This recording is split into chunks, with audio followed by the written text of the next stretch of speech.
Don't ever invite a vampire into your house, you silly boy. It renders you powerless. It's finger licking good. Before we get started, I want to remind you to like this video and, if you haven't already, please subscribe to my channel. Also, check the links below for the exciting Carl Vincent, Vampire Hunter franchise information. Today on Comics and Pop Culture Shorts, we're going to examine two vampire films that came out in 1987. The Lost Boys and Near Dark. The Lost Boys is a 1987 American supernatural black comedy horror film directed by Joel Schumacher. The title is a reference to the Lost Boys in J.M. Barrie's stories about Peter Pan and Neverland, who, like vampires, never grow up. Most of the success of the film has spawned a franchise with 2 sequels and 2 comic book series.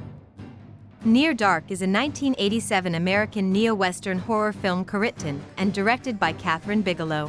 The plot follows a young man in a small Oklahoma town who becomes involved with a family of nomadic American vampires. Despite performing poorly at the box office, critic reviews were generally positive. Over the years, the film has gained a cult following. Of a youth biker gang. Looking at Near Dark, one night, Caleb Colton, a young man in a small town, meets an attractive young drifter named May. Just before sunrise, she bites him on the neck and runs off. The rising sun causes Caleb's flesh to smoke and burn. May arrives with a group of roaming vampires in an RV and takes him away. The most psychotic of the vampires, Severin, wants to kill Caleb, but May reveals that she has already turned him. Their charismatic leader, Jesse Hooker, reluctantly agrees to allow Caleb to remain with them for a week to see if he can learn to hunt and gain the group's trust. Caleb is unwilling to kill to feed, which alienates him from the others. To protect him, May kills for him and then has him drink from her wrist. Looking at Lost Boys. Santa Cruz, where Santa Carla takes place, was once plagued with the reputation of being the murder capital of the world because of a series of very brutal murders by 3 different very disturbed men in the early 70s.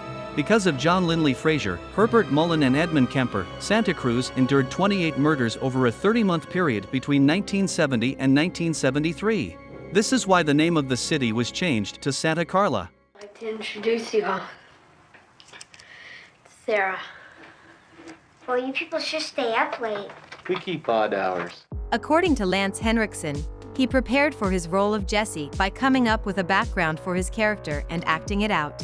The origin story he came up with was that Jesse was in the Confederate Navy when he became a vampire. Henriksen painted his hair black with tar, since that was an actual thing seamen did in the 1800s. He then added broken fake nails to make his fingers look like the extensions of his finger bones and went to town at night like that while in character. He managed to scare a waitress in Denny's and a hitchhiker twice his size he picked up on the road one night. The hitchhiker quickly asked to leave the car as soon as they drove up to the first inhabited area, so Henriksen, without revealing that he was just an actor messing with the guy, gave the man all $80 he had on him for being a good sport.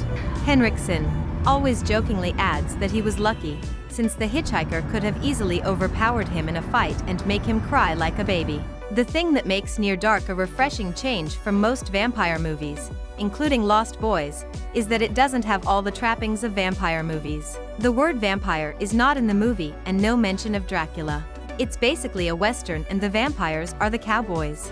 In Lost Boys, the humans are the heroes and the vampires are the villains, while in Near Dark the vampires are kind of anti-heroes and the humans are villains, or more accurately, the food.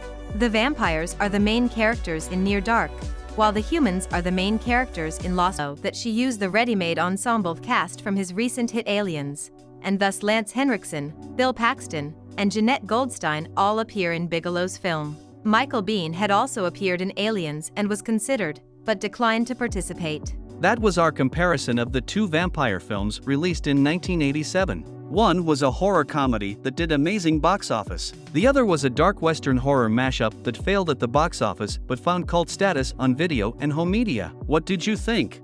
Did you like both movies? Did you like Lost Boys better or Near Dark better? Let me know in the comments below, and until next time, this is Andrew in for Kevin Given saying live long and prosper. May the force be with you and keep reaching for the stars.